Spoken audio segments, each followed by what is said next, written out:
नमस्कार दोस्तों, defence studies के अंदर आप सभी का स्वागत है। आज से हमारे चैनल के ऊपर हम एक नई सीरीज लेके आ रहे हैं, जिसके अंदर हम हिस्ट्री के रिलेटेड जो भी इंपॉर्टेंट पर्सनैलिटीज है, चाहे वो आपकी एंशिएंट हिस्ट्री से हो, मेडिवल हिस्ट्री से हो या मॉडर्न हिस्ट्री से हो या उसके बाद की भी जो हमारे पोस्ट इंडिपेंडेंस वाली जो हिस्ट्री है, उसके अंदर भी कोई भी ऐसी इंपॉर्टेंट पर्सनैलिटी होगी जो कि हमारे एग्जाम पॉइंट ऑफ व्यू से काफी इंपॉर्टेंट है, उसको हम यहाँ पर डिस्कस करेंगे। ये पूरी सीरीज आपके कुछ एग्जाम्स के अंदर तो डेफिनेटली वर्क करने वाली है, जैसे कि आपका यूपीएससी का सिविल सर्विस का एग्जामिनेशन है, सीएपीएफ असिस्टेंट कमांडेंट का एग्जामिनेशन है, सीडीएस एग्जाम है, एफकेट एग्जामिनेशन है, सीआईएसएफ का जो डिपार्टमेंटल एसी एलडीसी का एग्जामिनेशन है, उसके बाद आपका एसीआईओ आईबी का जो एग्जाम है, इन सभी के अंदर आपकी ये वाली सीरीज काफी काम करने वाली है। तो चलिए इसको स्टार्ट करते हैं। स्टार्ट करने से पहले मेरे बारे में कुछ इन्फॉर्मेशन है जो कि यहाँ पर लिखी हुई है। मैंने सीडीएस को 6 बार क्वालिफाई किया है, एफकेट को 4 बार क्वालिफाई किया है। साथ में ही जो मेरे साथी हैं अमन सर, उन्होंने भी इन एग्जाम को क्वालिफाई किया है और वो रिसेंटली ही सीएपीएफ असिस्टेंट कमांडेंट के अंदर इंटरव्यू फेस करके आए हैं। वो भी हमारे चैनल के ऊपर पढ़ा रहे हैं और वो सीएपीएफ के पेपर 2 को काफी अच्छे तरीके से डील कर रहे हैं। अगर आपको पेपर 2 के रिलेटेड कोई भी गाइडेंस चाहिए, कोई भी आपको पेपर अपना चेक करवाना है, अपनी इवेल्युएशन करवानी है, तो आप हमें कंटेक्ट कर सकते हैं। हमारे सभी तरीके के लिंक, चाहे वो टेलीग्राम का लिंक हो, उसके बाद हमारा कंटेक्ट नंबर है, उसके बाद हमारा व्हाट्सएप नंबर भी वही है, ईमेल एड्रेस है, सब कुछ आपको डिस्क्रिप्शन बॉक्स में मिल जाएगा। हमने हमारी एक एप्लीकेशन भी है जो कि एंड्रॉइड के ऊपर भी है और एप्पल स्टोर के ऊपर भी। आप उसको डाउनलोड कीजिए, वहां से आप सभी चीजें फ्रीली एक्सेस कर सकते हैं।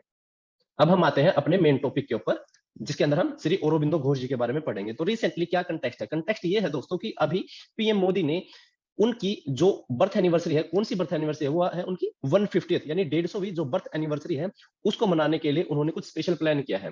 क्योंकि उनकी जो बर्थ एनिवर्सरी है वो पहले ही मतलब एक बहुत इंपॉर्टेंट डेट पे आती है, जो कि है 15 अगस्त। तो 15 अगस्त को आती है और 2022 के अंदर उनकी 150वीं बर्थ एनिवर्सरी है।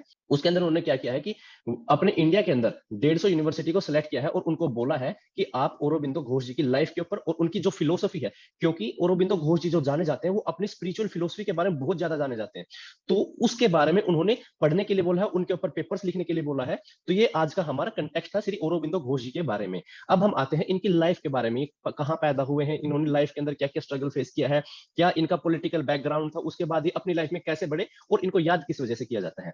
तो उनका जो जन्म था एक बंगाली परिवार में हुआ था कलकत्ता के अंदर, और वो कब हुआ था? वो 15 अगस्त 1972 के अंदर इनका जन्म हुआ था। ये एक बहुत तगड़े वाले योगी माने जाते थे, फिलोसफर माने जाते थे, पोइट माने जाते थे और इंडियन नेशनलिस्ट माने जाते थे, क्योंकि इन्होंने इंडियन फ्रीडम स्ट्रगल के अंदर अपना एक बहुत ही इंपॉर्टेंट रोल प्ले किया है। उसके साथ ही इन्होंने अपनी एक फिलोसफी बनाई थी, फिलोसफी ऑफ डिवाइन लाइफ। तो अपनी लाइफ को किस तरीके से डिवाइन बना सकते हैं और किस तरीके से हम अपने आप को एक स्पिरिचुअल इवोल्यूशन करके एक बेटर ह्यूमन बींग बना सकते हैं। साथ ही इन्होंने ये भी बताया कि हमारी जो कंट्री है, यानी कि हमारा जो भारत देश है, उसको हम वर्ल्ड लेवल पे किस तरीके से और अच्छा देश बना सकते हैं और अच्छे लेवल पे अपने आप को सेट कर सकते हैं। तो ये सभी बातें उन्होंने अपनी डिवाइन फिलोसफी के अंदर बताई या स्पिरिचुअल इवोल्यूशन के अंदर बताया है। उनकी जो मृत्यु हुई थी वो 1950 में हुई थी, पौंडीचेरी के अंदर। यानी कि जन्म कहां पे हुआ उनका? कलकत्ता के अंदर हुआ, लेकिन जो मृत्यु हुई वो कहां पे हुई? पौंडीचेरी के अंदर हुई। अब तो चलिए आगे, इंडियन रिवॉल्यूशन मूवमेंट, यानी कि इंडियन रिवॉल्यूशन मूवमेंट के अंदर उन्होंने किस तरीके का पार्टिसिपेशन किया, इसके बारे में हम डिस्कस करने जा रहे हैं। तो देखिए, 1902 से लेकर 1910 तक का जो उनका पार्टिसिपेशन था, वो बहुत ही ज्यादा पार्टिसिपेशन हमें एक्चुअल ग्राउंड रियलिटी पे देखने को मिला। अब देखिए उसके अंदर क्या क्या इवेंट हुए। आपको ये पता ही होगा, 1904 और 1905 के अंदर बंगाल विभाजन के बारे में बात चली। उस समय पे एक मूवमेंट चली जिसको हम बोलते हैं स्वराज मूवमेंट या स्वदेशी मूवमेंट। तो स्वदेशी मूवमेंट उस टाइम पे चली। उस टाइम पे लाल बाल पाल, यानी लाल लाजपत राय, बाल गंगाधर तिलक और इस तरीके के ऐसे बहुत सारे जो गरम दल के नेता थे वो सामने आए, और औरोबिंदो जो घोष थे वो भी एक तरीके के गरम दल के नेता माने जाते थे। उन्होंने अपनी इस तरीके से छाप छोड़ी थी कि सभी जो कांग्रेस के जो नेता थे, जो कि शीत नेता थे या फिर नरम दल के नेता थे, वो एक तरीके से उनसे खौफ खाते थे। तो उनका औरोबिंदो घोष जी का इतना तजुर्बा हो चुका था कि जो भी कोई भी बात वो बोलते थे, लगभग लगभग जो जनता थी, आसपास की जनता, वो उनसे इतनी ज्यादा अफेक्ट हो जाती थी, उनकी बातें मानने को मजबूर हो जाती थी। तो ये तो उनके बारे में एक छोटा सा हमने बैकग्राउंड बताया है। तो 1902 से लेकर 1910 तक के अंदर जो हमारा स्वदेशी मूवमेंट चला था, उस मूवमेंट के बाद दो एक ऐसे नेता थे जिसका नाम था खुदीराम बोस और प्रफुल्ल चाकी। इन्होंने क्या किया कि एक अलीपुर बॉम्ब केस था, अलीपुर बॉम्ब केस था, उसमें क्या किया कि जब एक ऐसा उनका मजिस्ट्रेट था, मजिस्ट्रेट का नाम क्या था? Magistrate Kingsford. तो किंग्सफोर्ड को किस लिए जाना जाता था? वो इसलिए माना जाता था कि अगर उसके पास कोई भी ऐसा केस गया या जिस तरीके कुछ, क्योंकि उस टाइम पे दोस्तों सेडिशन के केस बहुत इजीली लगा दिए जाते हैं। सेडिशन क्या होता है? देशद्रोह का। अब देशद्रोह के जो मामले थे, तो उस तरीके के जो भी मामले किंग्सफोर्ड के सामने आ जाते थे, वो वो आते ही उनको फांसी की सजा दे देते थे या फिर किसी तरीके से उनको मृत्युदंड दे देते थे। तो ये बात थी उसके किंग्सफोर्ड के बारे में। जो खुदीराम बोस थे और प्रफुल्ल चाकी थे, इनको ये बात बिल्कुल भी पसंद नहीं आई। उन्होंने क्या किया? मजिस्ट्रेट किंग्सफोर्ड को मार दिया। और उस मारने के चक्कर में ये बोला गया कि जो हमारे औरोबिंदो घोष थे वो भी इसमें शामिल थे, और क्योंकि वो इसमें शामिल थे तो उनको भी फिर अरेस्ट कर लिया गया, और अरेस्ट करने के बाद फिर उन पे केस चला, और चितरंजन दास जी ने उनको फिर एडवोकेट थे तो उन्होंने उनको रिप्रेजेंट भी किया कोर्ट के अंदर, और फिर बाद में उनको कुछ सालों के लिए रखा गया अपने पास, और बाद में उनको छोड़ दिया गया। तो ये बात थी एक छोटी सी किसके बारे में, औरोबिंदो घोष जी के जो इम्प्रिजनमेंट के जो सर्विस काल था उसके बारे में। लेकिन दोस्तों जब कोई भी इंसान जेल के अंदर चला जाता है तो उसको अपनी जो पहली वाली जो चीजें थी उसके बारे में, पहली वाली जो लाइफ थी उसके बारे में उन्होंने बहुत ज्यादा सोचा, और मीन टाइम पे उनको क्या हुआ कि वो एक तरीके से विवेकानंद जी से बहुत ज्यादा इन्फ्लुएंस थे, तो उनके बारे में सोचने लगे और अपनी एक योगिक प्रैक्टिस स्टार्ट कर दे, और उस योगिक प्रैक्टिस को इतना स्टार्ट कर दे तो उन्होंने खुद का ही एक योगा कल्चर स्टार्ट कर दिया, जिसको उन्होंने बोला इंटरनल योगा, कि वो खुद से ही योगा करना बिना किसी गुरु के, बिना किसी उसके, तो उन्होंने खुद से ही एक योगा का वो बनाया है। तो एक क्या था दोस्तों, इंटरनल योगा का बात थी। उसके बाद उन्होंने जो रिवोल्यूशनरी मूवमेंट के अंदर, क्योंकि हम बात कर रहे थे, तो उन्होंने 1902 के अंदर एक एक जो समिति थी उसको हम बोलते थे अंशुलिन समिति। अंशुलिन समिति के अंदर उन्होंने बताया है कि किस तरीके से हम जो ब्रिटिशर्स है जो हमारे ऊपर ऑपरेशन कर रहे हैं, हम उनके अगेंस्ट किस तरीके से स्टेप ले, और उस स्टेप लेने के लिए ऐसा नहीं है कि हम उनकी बातों को मानेंगे, हम उनके बिल्कुल अगेंस्ट हो जाएंगे, उनके बिल्कुल सामने खड़े हो जाएंगे, अगर वो हमें मार रहे, एक मार रहे हैं तो हम उनको दो मारेंगे। तो ऐसी ऐसी बातें थी जो अंशुलिन समिति के अंदर बताई जा रही थी। उनके ही एक जो औरोबिंदो घोष जी थे उनके ही एक ब्रदर थे जिनका नाम था बैरिन घोष, और इन दोनों घोष ब्रदर्स ने मिलकर एक मैगजीन बनाई, उस मैगजीन का नाम था दोस्तों जुगांतर। तो जुगांतर दोस्तों उसका नाम था। अब जो मैंने बताया आपको कि वो जेल के अंदर कैद थे, तो उसके कुछ ही सालों के बाद या लगभग 2 साल के बाद उन्होंने अपने अपने आप को बचाने के लिए वो कहां पे चले गए, पुडुचेरी चले गए।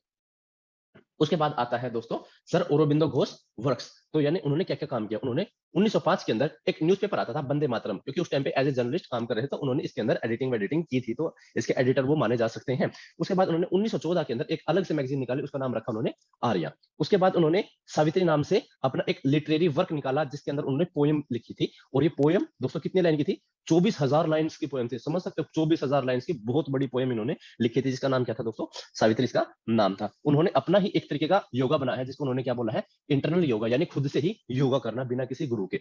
उसके बाद in Pondicherry he founded a community of spiritual seekers. तो उन्होंने क्या किया, जो भी लोग स्पिरिचुअलिटी की तरफ जाना चाहते उन्होंने उसके लिए स्पेशल एक आश्रम बनाया जिसका नाम रखा उन्होंने श्री औरोबिंदो घोष आश्रम, जो कि 1926 के अंदर बना था। और ये कहां पे बना था, पौंडीचेरी के अंदर बना था। तो अगर हमें डिडक्ट करना हो तो उन्होंने मोस्ट ऑफ द टाइम अपना कहां पे बिताया है, पौंडीचेरी के अंदर बताया है। और उस पौंडीचेरी के अंदर उन्होंने जो भी काम किया है ना, वो उसमें से मोस्ट ऑफ द जो वर्क है उनका वो स्पिरिचुअलिटी की तरफ गया है। उसके बाद आते हैं कि उन्होंने अपने इंडियन पॉलिटिकल थॉट को किस तरीके से अफेक्ट किया है। उन्होंने दोस्तों 4 तरीके से अपने इंडियन पॉलिटिकल थॉट को बनाया है, या फिर उन्होंने दिखाया है, उन्होंने इफेक्ट किया है उसको। वो क्या क्या हो सकते हैं दोस्तों, उन्होंने सबसे पहली बात बताई है स्पिरिचुअल नेशनलिज्म के बारे में, और साथ ही उन्होंने बताया डिविनिटी ऑफ द मदरलैंड, यानी कि जो हमारी मदरलैंड है या जो हमारी मातृभूमि की जो सेवा है वो सबसे सुप्रीम सेवा है, वो एक तरीके से हमारे लिए देवी के समान है। तो ये बात उन्होंने किस चीज में बताई है, अपनी इंडियन पॉलिटिकल थॉट को एक तरीके से अफेक्ट करने के लिए उन्होंने ये बात बोली थी, और बताया था कि जो हमारा नेशनलिज्म है वो एक तरीके का स्पिरिचुअल नेशनलिज्म है। यानी कि एक स्टार्टिंग में उन्होंने क्या इंडिपेंडेंस के अंदर पार्टिसिपेट किया, उसके अंदर वो ग्रम दल के नेता थे। उस ग्रम दल के नेता ने उन्होंने बताया कि स्वराज हमारा जन्मसिद्ध अधिकार है। उन्होंने बताया कि कंप्लीट फ्रीडम होनी चाहिए, ऐसा वैसा नहीं कि हाँ भाई आप पार्शियल फ्रीडम दे दो, हमें डोमिनियन स्टेटस दे दो, ऐसी वैसी कोई बात नहीं। उन्होंने सीधी सीधी बात क्या की, कंप्लीट फ्रीडम की बात की है उन्होंने। और उस कंप्लीट फ्रीडम के अंदर उन्होंने बताया कि जो हमारे असली में जो हमें रूल करेंगे वो हमारी मदरलैंड है या फिर वो हमारा नेशनलिज्म है। तो उन्होंने स्पिरिचुअलिटी का भी एंगल उसमें दिया था। उसके बाद जो थर्ड चीज है उन्होंने क्या बोला है, बॉयकॉट एंड, उन्होंने एक थ्योरी दी थी जिसके अंदर उन्होंने कहा था बॉयकॉट एंड पैसिव रेजिस्टेंस के बारे में। यानी सीधा ही बॉयकॉट कर दो, ऐसा नहीं कि भाई आप उनको कुछ भी बोलेंगे कि हाँ भाई ये चीजें आना दो, वो चीजें नहीं। अगर ब्रिटिशर्स आपके खिलाफ कुछ काम कर रहे हैं तो आप इनको सीधा बॉयकॉट करो, और वो बॉयकॉट भी कैसा, बिल्कुल कंप्लीट तरीके से बॉयकॉट, उनकी सभी चीजों को बॉयकॉट कर दो। ठीक है दोस्तों। उसके बाद इन्होंने क्या किया है, उन्होंने एक और बात बताई है कि जो अपना इंडिया है ना, हमें इंडिया का इस तरीके का रोल होना चाहिए, हमारे इंडिया का विजन इस तरीके के भारत देश का होना चाहिए कि वो वर्ल्ड के अंदर जितने भी अफेयर्स, यानी वर्ल्ड के अंदर जितना भी चीजें चल रही हैं, एज इन मैं ये कह सकता हूँ कि वर्ल्ड ऑर्डर जो सेट करना हो तो उसमें सबसे पहले इंडिया का नाम आए, कि जो भी वर्ल्ड में चीजें होनी चाहिए वो हमारे अकॉर्डिंग होनी चाहिए। जैसे आज के टाइम पे हम एग्जांपल लेते हैं, तो आज के टाइम पे किसके अकॉर्डिंगली हो रही है, वो अमेरिका की तरफ से हो रही है, या फिर चाइना, क्योंकि साउथ एशिया में और एशिया के अंदर तो चाइना के ज्यादा इफेक्ट है, लेकिन वर्ल्ड लेवल पे किसका सबसे ज्यादा इफेक्ट है, वो अमेरिका का सबसे ज्यादा इफेक्ट है। तो यही चीज औरबिंदो घोष भी बोलना चाहते थे कि वर्ल्ड के अंदर और किसी देश का नहीं, हमारा होना चाहिए, भारत देश का होना चाहिए, भारत देश के तरीके से पूरा वर्ल्ड चले। और लास्ट बात उन्होंने क्या बोले थे कि आइडियल ऑफ ह्यूमन यूनिटी, यानी कि हमारा जो मेन आइडिया है ना वो ह्यूमन यूनिटी क्या होना चाहिए, यानी कि पूरा ग्लोब है या फिर पूरा वर्ल्ड है वो सभी भाई भाई ही है, यानी सभी एक ह्यूमन यूनिटी के बारे में बात उन्होंने की थी। उसके बारे में हम लास्ट बात आते हैं, वो बात ये है कि उन्होंने एजुकेशनल फिलॉसफी के बारे में क्या किया। उन्होंने बताया कि जो ह्यूमन का जो नेचर है, उसकी एजुकेशन 5 तरीके से होनी चाहिए। कौन-कौन सी? फिजिकल, मेंटल, साइकिक, स्पिरिचुअल और वाइटल नेचर। तो इसके अंदर क्या बोला? फिजिकल नेचर के अंदर उन्होंने बोला कि भाई आदमी कैसा है, वो तगड़ा होना चाहिए फिजिकली, फिजिकली फिट होना चाहिए और उसके लिए इंसान को क्या करना चाहिए? स्पोर्ट्स खेलने चाहिए और गेम्स करने चाहिए। दूसरा इन्होंने बोला है कि मेंटल नेचर होना चाहिए। मेंटल यानी अपने जो माइंड है, उसको किस तरीके से आप और ज्यादा प्रोडक्टिव दिखा सकते हैं और ज्यादा स्ट्रॉन्ग कर सकते हैं। तो उस पे उन्होंने स्ट्रेस किया था कि सिर्फ क्रिएटिविटी करो और अपनी इंटेलिजेंस का यूज करो, ताकि आपका जो सेंट्रल थॉट है वो हमेशा ही बढ़ता ही चले, बढ़ता ही चले। उसके बाद उन्होंने साइकिक नेचर के बारे में बात की। उन्होंने बोला कि आपकी जो मेन नेचर है बॉडी का या पर्सनैलिटी का, वो हमेशा डेवलपमेंट ऑफ इंटीग्रल पर्सनैलिटी होना चाहिए। ये नहीं कि आप एक पर्टिकुलर फील्ड के अंदर तो बहुत अच्छे हैं, बाकी चीजों के अंदर आपको बिल्कुल ही गड़बड़ हो रही है। तो आपका ऐसा होना चाहिए कि आपका सुपर परसेप्शन होना चाहिए। हर चीज के बारे में आप कुछ ना कुछ जरूर जानते हो, और अगर आप हर चीज के बारे में कुछ ना कुछ जरूर जानते होंगे तो ऑटोमेटिकली जो आपकी वो पर्सनैलिटी है वो इंटरनली ही डेवलप होने जाएगी और हर चीज के बारे में सोच पाएगी। उसके बाद आती है स्पिरिचुअल नेचर। स्पिरिचुअल नेचर में उन्होंने बताया है कि जो अपनी आत्मा है, उसको आप पीसफुली मैनेज करो, और उससे आपकी क्या होगा? उससे आपकी सोल का जो होगा वो ग्रोथ होगा।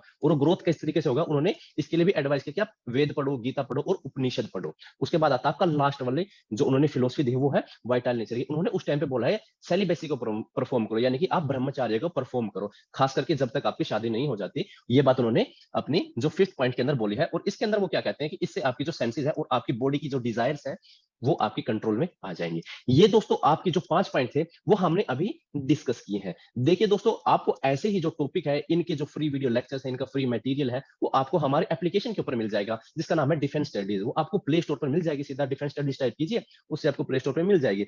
साथ ही जो आपको, अगर आपके पास एंड्रॉइड फोन नहीं है, आपके पास एप्पल है, तो आप क्या कीजिए, क्लास प्लस की ऐप को डाउनलोड कीजिए। वहां पे आपको ऑर्गेनाइजेशन कोड मांगे, वहां पे आप टाइप कीजिए YWSEP, और आपको सीधा ही हमारी जो सभी चीजें हैं वो एक्सेस करने हो जाएंगे।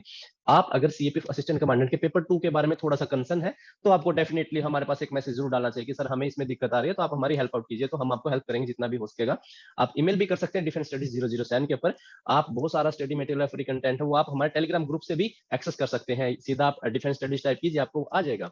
और भी आपको कोई क्वेरी है, कोई इस वीडियो से रिलेटेड कोई आपको चीज पूछनी है, तो आप कमेंट सेक्शन में जाके पूछ सकते हैं। तो आज की इस वीडियो को देखने के लिए बहुत बहुत धन्यवाद। जय हिंद, वंदे मातरम।